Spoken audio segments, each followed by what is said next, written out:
E acho que chegou o momento de tomar essa decisão e de enfrentar o crime. Só que quando você enfrenta o crime, em especial o crime organizado, você acaba incomodando muitas pessoas que ganham dinheiro do crime organizado de forma ilícita com isso. Tem muito infiltrado, tipo... Só que você faz alguma coisa contra esse bandido que você tá ferrado na imprensa. O crime, ele é uma atividade econômica como outra qualquer. Eu vejo muitas vezes também nas manchetes o seguinte: quando a polícia mata um bandido, é sempre assim, estudante é morto por polícia. Ninguém fala que estudante estava lá no tráfico. Fala pessoal, quero deixar essa entrevista aqui com o secretário de Segurança, o Derrite. E nessa entrevista com o Danilo Gentili, eles falaram sobre diversos assuntos e o principal deles, é lógico, é segurança pública, e ele vai falar sobre o enfrentamento dos criminosos, o enfrentamento da bandidagem, vai falar também sobre as leis, né? Porque infelizmente as leis no nosso país é uma vergonha. É prender de dia e soltar de noite. E essa conversinha de audiência de custódia, que o bandido é vítima da sociedade e que tem que tratar os pobres coitado porque eles se sentem inferiores, por isso que eles roubam. Então você já viu essa conversa, eu tenho certeza. E grande parte, uma parte aliás da imprensa, eles ameniza, passa a mão em cima da cabeça de bandido. O secretário Derrite vai falar sobre essas leis vergonhosas do nosso país e o Danilo Gentili vai fazer algumas perguntas e vai fazer alguns comentários até coerentes. Quero deixar esse vídeo aqui para vocês, mas antes, deixa o like, curte, comenta, compartilha, inscreva-se no canal e bora assistir esse conteúdo agora.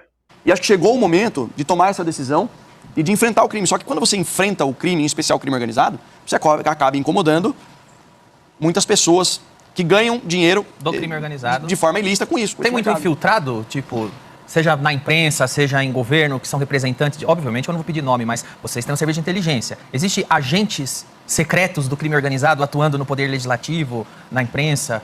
A imprensa eu não consigo mensurar, assim, mas... É porque assim, às vezes eu leio manchete, porra, que parece muito mais propaganda da degradação do que... Relações públicas, né? Parece relações públicas. Mas o serviço de inteligência... Na política tem. Tem. Isso é monitorado.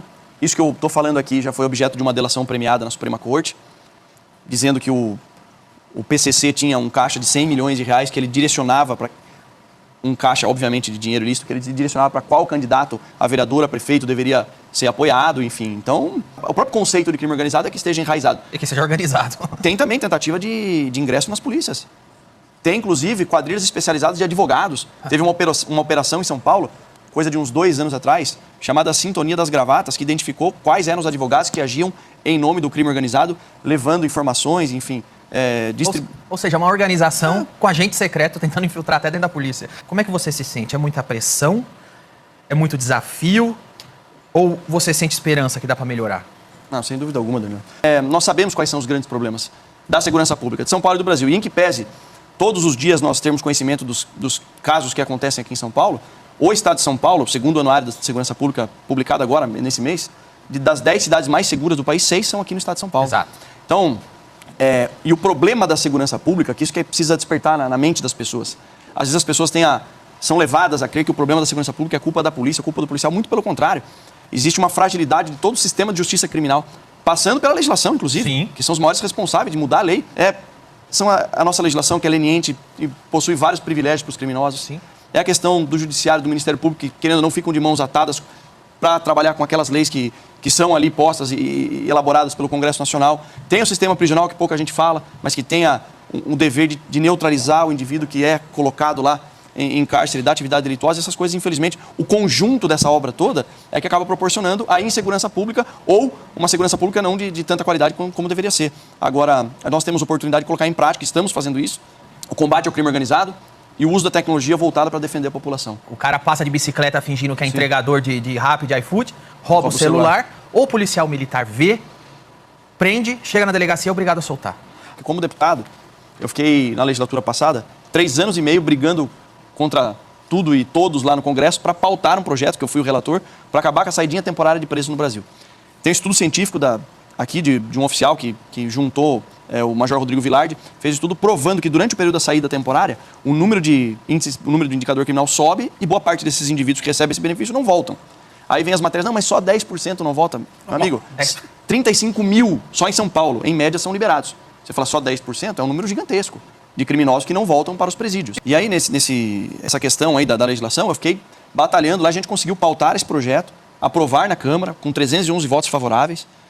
E por conta do nosso sistema bicameral foi para o Senado e está parado lá, né? A gente tem esperança de que um dia os senadores comecem a ter a responsabilidade de enxergar que esse tema é um tema prioritário para a população brasileira. O nosso roteirista aqui, que também é de Sorocaba, o nosso chefe do roteiro, esses dias estava andando na rua e tentaram roubar o celular dele.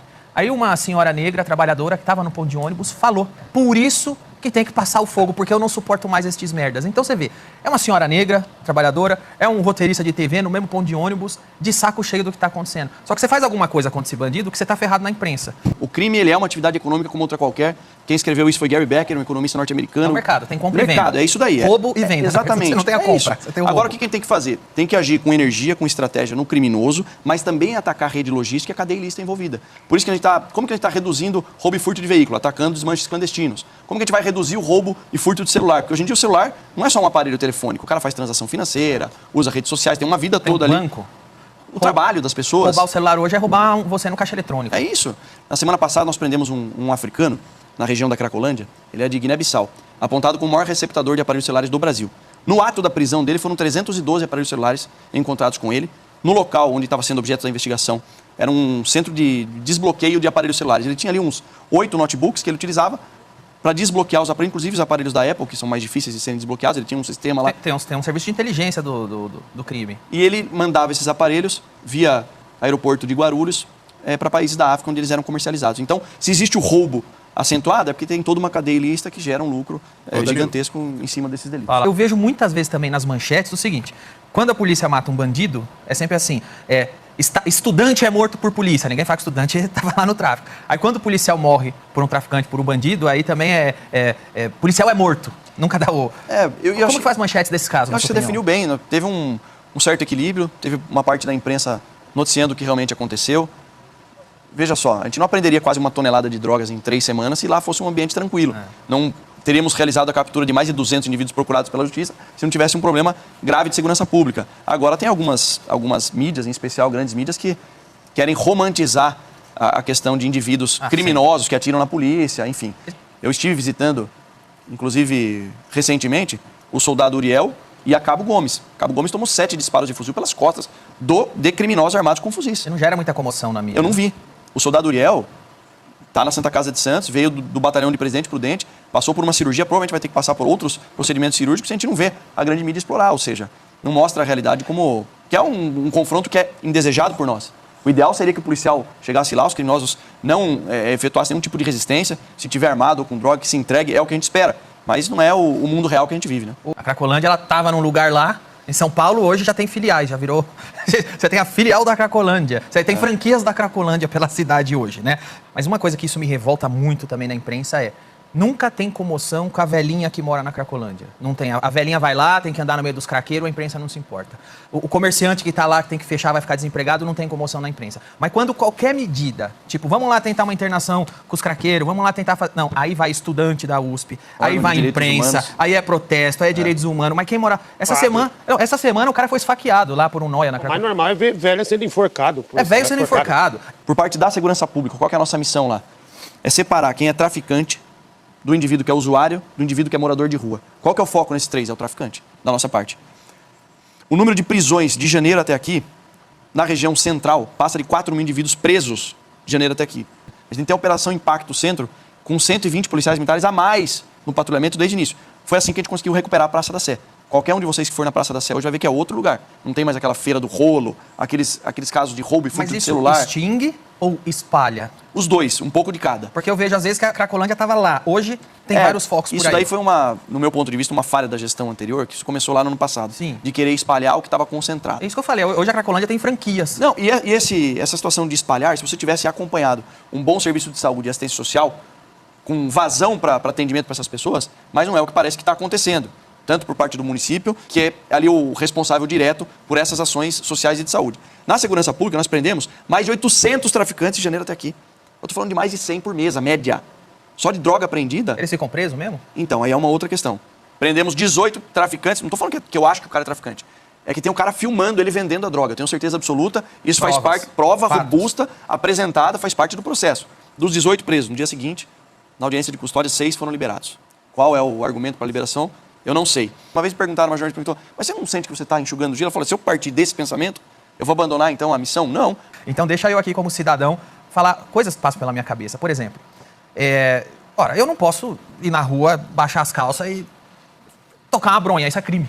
Sim. Né? Eu posso fazer isso dentro da minha casa. No meio da rua, não. Se eu fizer isso na rua, é crime. Ora, mas usar crack não poderia ter o mesmo princípio? Você vai estar usando crack na tua casa? Dane-se.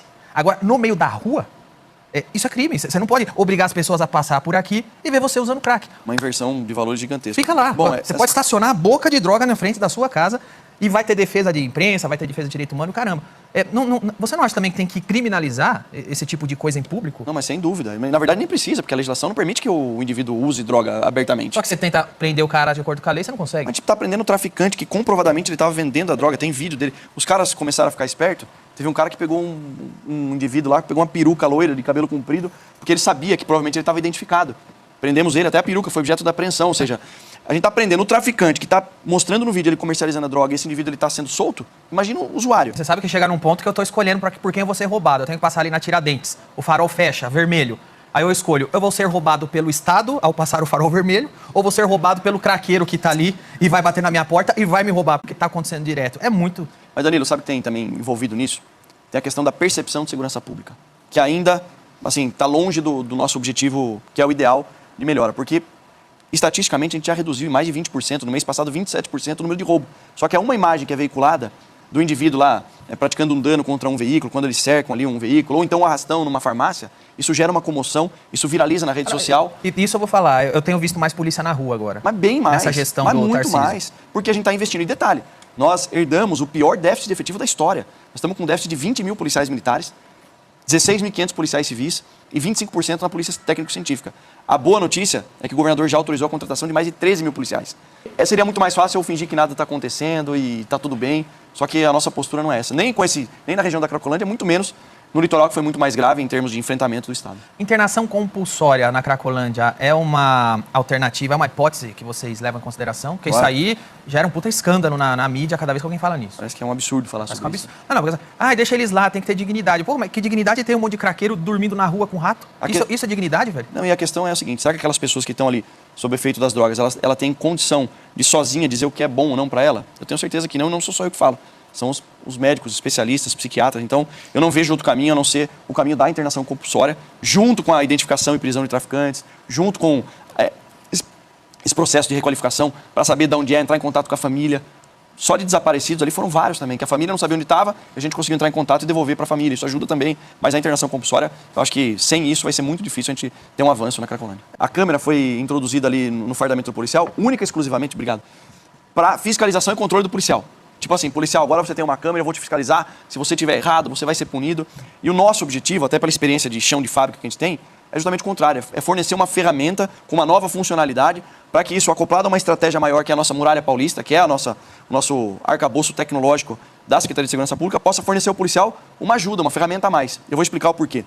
Quando nós assumimos a gestão, nós tínhamos as câmeras que tinham o software do Detecta, que é um software estadual. Eu celebrei o convênio e trouxe o Cortex, que é um outro software que era do governo federal, que faz o rastreamento e identificação de veículo produto de roubo, de indivíduo procurado pela justiça. Celebramos o convênio, demorou alguns meses para o governo federal assinar, mas conseguimos assinar. E de lá para cá, as câmeras corporais passaram a fazer parte da Muralha Paulista. No Carnaval de Rua de São Paulo, que é o maior do mundo, 15 milhões de pessoas passaram pelo Carnaval de São Paulo, em muitos momentos a gente usou a câmera do policial para saber como estava a operação naquele determinado local.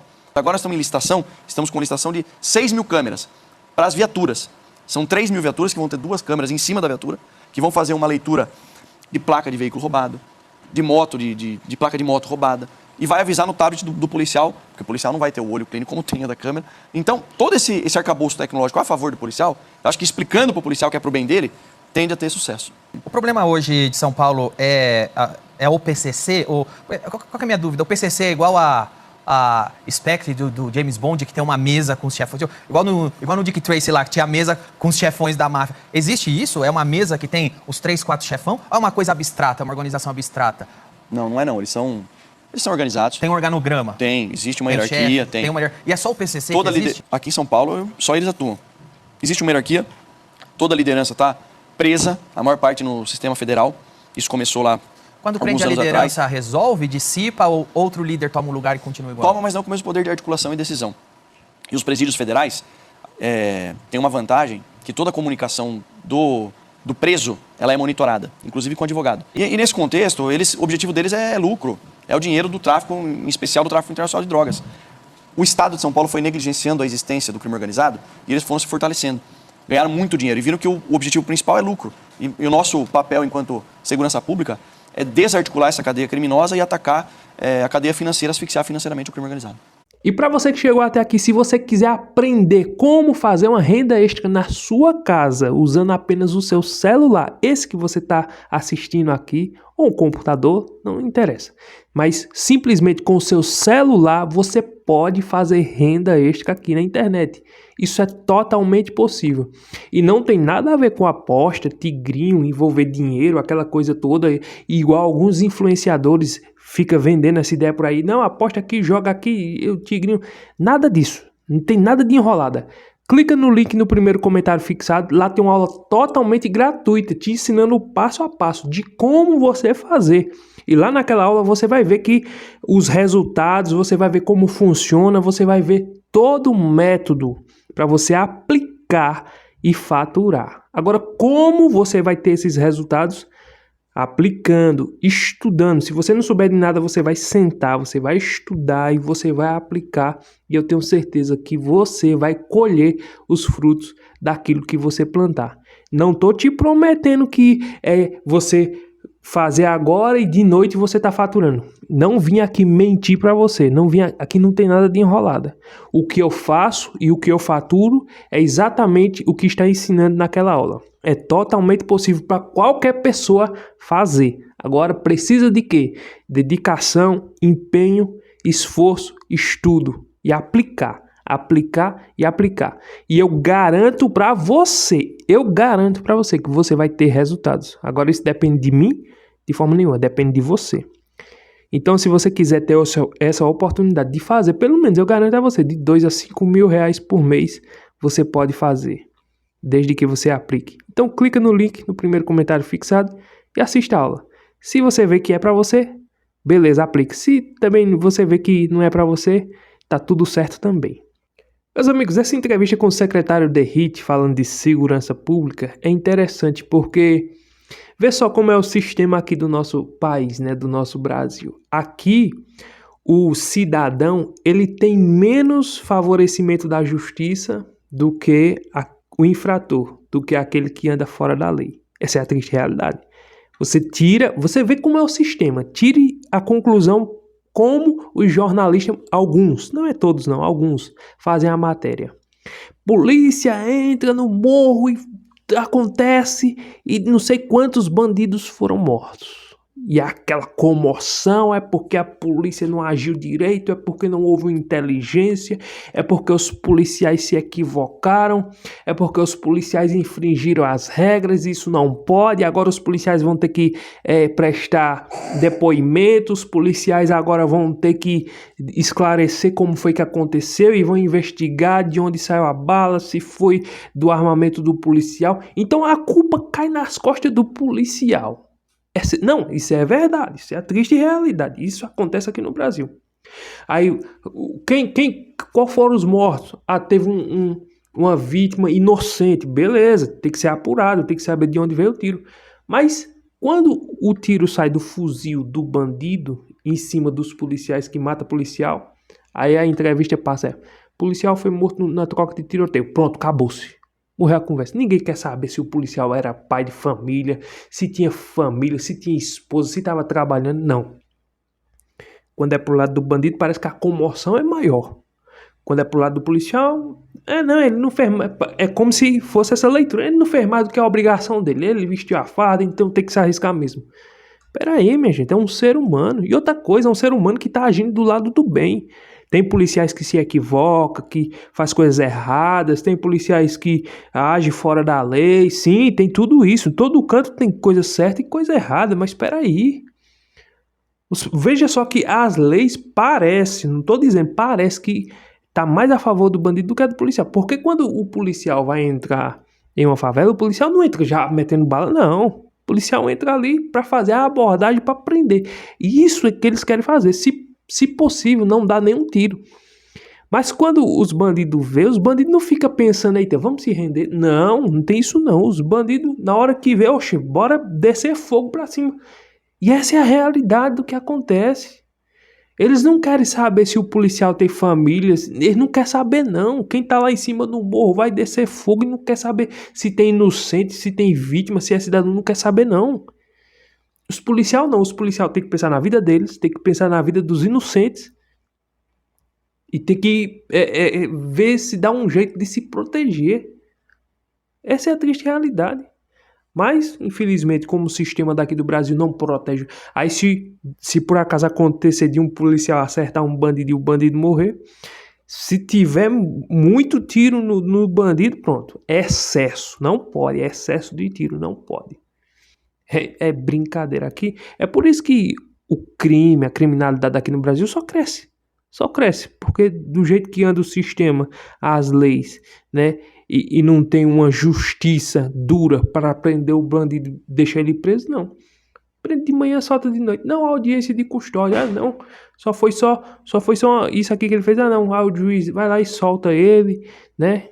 E quando alguns são presos, aí tem o auxílio reclusão, e tem lá algumas cadeias, né? Infelizmente, tem ar-condicionado, televisão, e é uma esculhambação, infelizmente, né? Essa é a triste realidade.